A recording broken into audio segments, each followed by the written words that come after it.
예, 오늘 뉴스탑10은 조금 전 알려진 이 얘기로 시작을 하겠습니다. 내란 선동 등의 혐의로 복역 중이던 통합진보당 이석기 전 의원이요, 내일 오전 10시에 가석방될 것으로 알려졌습니다.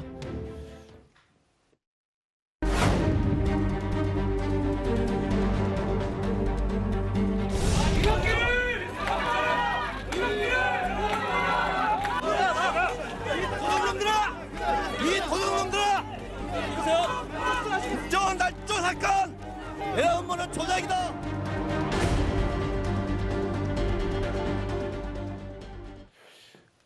제가 가석방 사실을 알려졌다라고 표현한 건 일부 보도를 통해서이기 때문입니다. 법무부와 교정당국은 아직 정확한 사실을 확인해주진 않고 있는데요.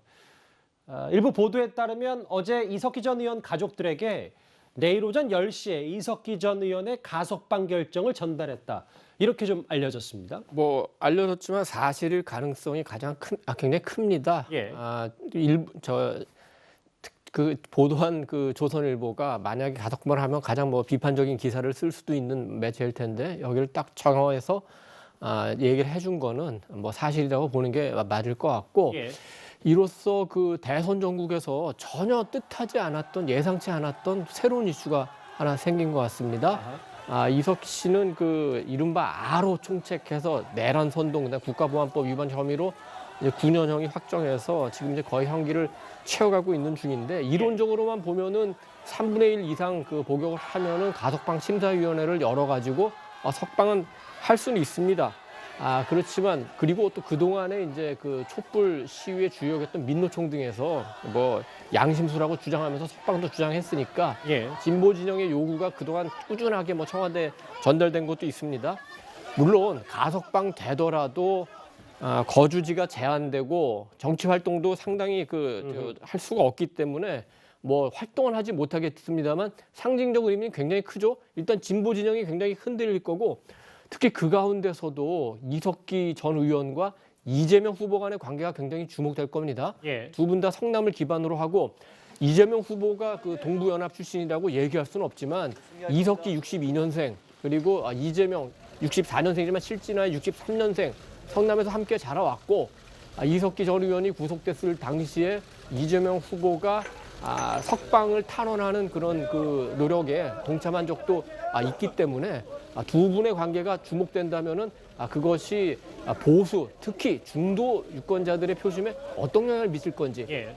그리고 심상정 후보 같은 경우도 통진당을 같이 하다가 도저히 그쪽에서 얘기하는 종북 내지는 NL 그 주사파와는 같이 못하겠다 해서 떨어졌기 때문에 심상정 의원도 굉장히 비판적인 태도를 취할 겁니다. 예. 오히려 그 검사 출신, 물론 공안부는 아니지만 특수부 출신인 윤석열 후보로서는 굉장히 비판적인 모습을 보일 수도 있죠. 그렇다면은 전혀 여권에 불리한 상황이 아닐 것 같은데, 굳이 청와대가 왜 이 시점에 이런 그 결정을 했을까? 이게 굉장히 그 의문인데, 첫째로 생각할 수 있는 거는 아마도 지금 그 논란이 되고 있는 박근혜 전 대통령의 형집행 정지와 관련해서 사전 정지 작업일 수도 있다고 볼 수도 있지만, 어쨌든 대선 전국에 미치는 영향을 감안하면은 예. 청와대와 법무부 이런 결정이 왜 나왔을까? 여기에도 많은 관심이 가는 게 현실입니다. 이게 순전히 제 높아심에서 말씀드리는 건데, 또 다른 시각에서는 이재명 후보와 이석기 전 의원의 연결고리를 단순 비교할 수 없지 않느냐, 뭐 이런 시각도 있으니까요. 그거 좀 짚고 가겠습니다. 내후년 여름입니다. 원래 복역 만기는 이랬는데, 일단 1년 반 정도 일찍 더 자유의 몸이 될 수 있는 이석기 전 의원입니다. 시계를 오랜만에 8년 전으로 한번 돌려보겠습니다. 이석기 전 의원은 2013년 당시 내란 음모 혐의에 대해서 이렇게 말했었습니다.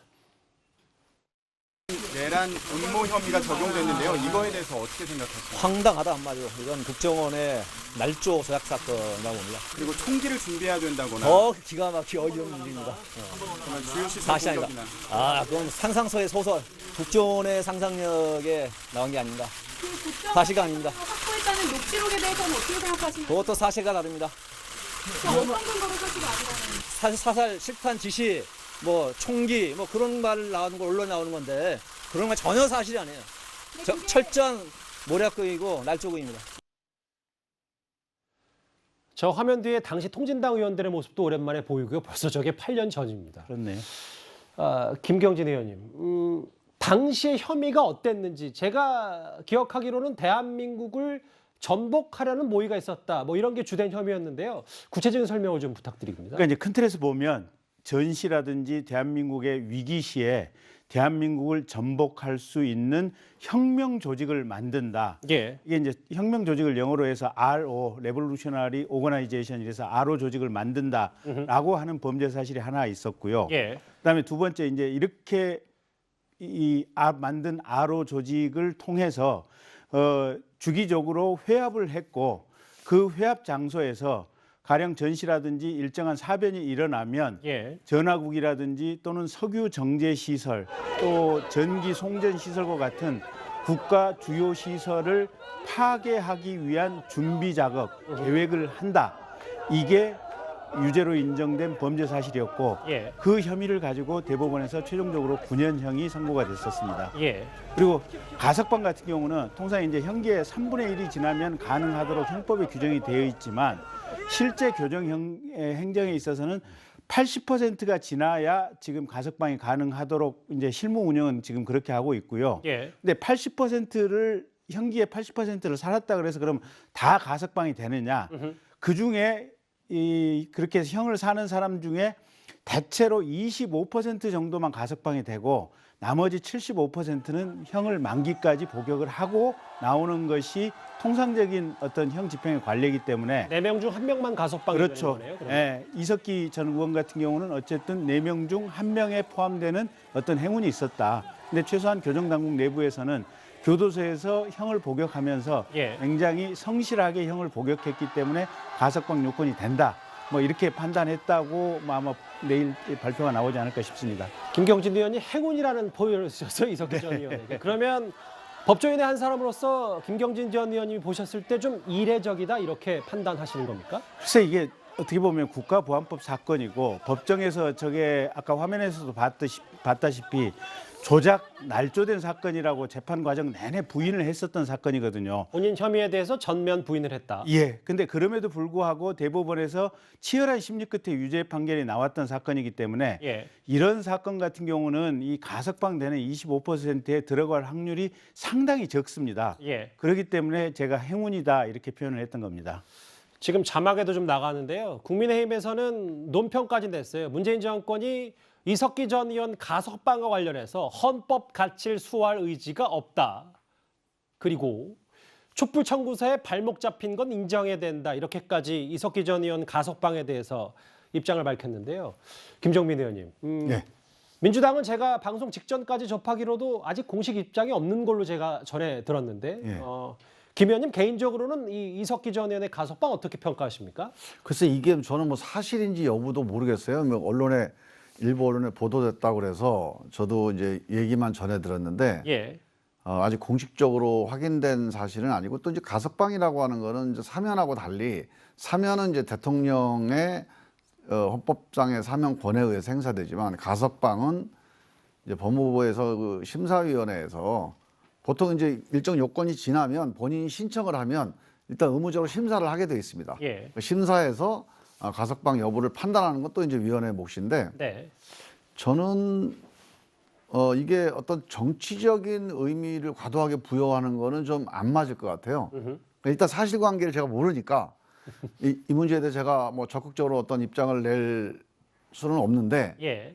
만약에 이 가석방이 사실이라 하더라도 민주당이나 아니면 여권이 정치적인 의미에서 가석방을 결정하거나 가석방을 수용했다 이렇게 보기는 저는 어려울 거라고 봅니다. 왜냐하면 이분이 그 당시에도 그랬지만 그 사건 이후에 예. 사실상 정치권에서 이석기 씨나 이석기 씨 관련돼 있는 그 정치 관계했던 뭐 그 네트워크 있을 거 아닙니까? 뭐 통진당 의원들 예전 말씀하시는 통진당의 그 핵심 세력들인데 그분들이 거의 정치권에서 사실은 이게 좀 어떻게 보면 사라졌다고 그럴까? 아니, 그러니까 거의 활동을 못 하고 있는 상황이고 우리 민주당도 마찬가지고 뭐 열린민주당, 뭐 정의당 현재 정치권에서 활동하고 있는 대부분의 진보 개혁 세력이 이 과거의 통진당 세력과 연계되어 있는 세력이 없습니다. 예. 그런 점에서 뭐 정치적인 의미 때문에 가석방을 누가 요구하거나 지지하거나 아니면 주문했거나 그럴 가능성은 전 전혀 없다고 봅니다. 예. 정치적 의미는 그렇게 의미 부여를 안 하셨어요. 근데 이도원 의원님. 네네. 근데 또 일각에서 새롭게 나오는 얘기는 최근에 박근혜 전 대통령 형 집행정지 얘기도 나왔고 이명박 전 대통령 사례도 있고 이석기 전 의원이 가석방이 되는 것으로 알려지면 이명박 전 대통령과 박근혜 전 대통령에도 영향을 미칠 것이다. 동의를 하십니까? 아마 그럴 가능성이 좀 더 크다고 봐야 되겠죠. 왜냐하면은 사면이든 형 집행정지든 가석방이든 어쨌든 그 문 대통령과 청와대로서는 어떤 균형 같은 거를 맞추고 싶어 할 텐데 예. 진보 진영에서 그동안 요구해왔던 이석기 전 의원에 대한 가석방을 결정했으면은 그럼 당연히 보수 진영에서 요구하고 있는 박근혜 이명박 전 대통령에 대해서 어떤 조치가 나오는 게 아니냐 이런 생각을 할 수 있고 사실 이전에도 이미 며칠 전에 이제 그 박근혜 전 대통령이 그 병원에서 치료를 받은 것과 관련해 가지고 법무부 쪽에서 신체적으로 어깨나 허리 같은데 굉장히 상태가 안 좋고 사실은 또 정신 건강이라는 얘기까지 새로 하고 매우 자세하게 얘기를 했기 때문에 저렇게까지 자세하게 얘기하는 거는 뭔가 조치를 염두에 둔 거 아닌가 이런 그 예상을 했고 그동안에 이제 그 박근혜 전 대통령에 대해서는 그전에도 건강이 안 좋았으니까 형 집행 정지 얘기가 나왔었는데 윤석열 지금 후보가 서울중앙지검장일 때 그리고 검찰총장일 때 이 형집행 정지도 심사위원회를 구성을 해야 됩니다. 심사위원회에 의사하고 검사가 참여를 하는데 대체로는 의사들의 얘기를 따라요. 당시의 의사들이 박근혜 전 대통령의 의사도 물어보고 구치소 관계자들의 의사도 물어봤는데 예. 당시로서는 뭐 형 집행을 정지할 정도는 아니다 해서 그때는 뭐 하지 않았죠. 그러나 지금은 할 수도 있는 상황이고 사면의 경우에 3월 9일 날 당선자가 문 대통령에게 건의해서 하는 식으로 할 수도 있겠지만 YSDJ처럼 그렇게 되면 너무 문 대통령이 소극적일 수 있고 예. 임기 막판에 조금은 적극적으로 통합이라는 노력을 했다는 흔적을 남기려는 그런 생각도 있을 수 있다 이렇게 생각합니다. 내일 오전에 가석방 될 것으로 알려진 전 통진당 의원 이석기 전 의원 얘기가 저희 첫 번째 이슈였습니다.